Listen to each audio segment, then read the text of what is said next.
Hi everyone, it's Shane from Hamlin's for another Maintenance Monday. Today we're going to talk about Supreme truck mount mixers. So behind me here is a brand new 1250 Gen 3 mixer. It has the new XD option. As you can see, it's got black decals and it's got black conveyors and everything on there. With the XD option, instead of a stainless steel liner, they go to a chromium liner, which is 5 millimeters thick versus 3 on stainless steel. The augers go to 3/4 of an inch instead of 5/8.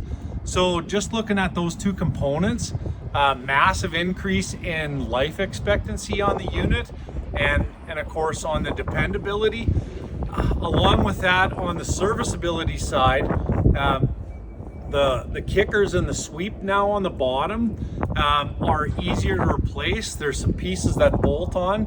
Some of the stuff still has to be welded, but there's some components that bolt on, so you can't make a mistake when you go to change those out.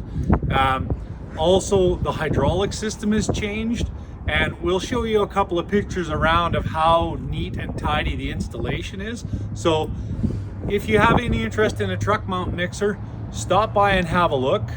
Chat with one of the guys here. There's been some massive changes made on the Supreme side, and all for the better. Hopefully that helps you out. Thanks for watching.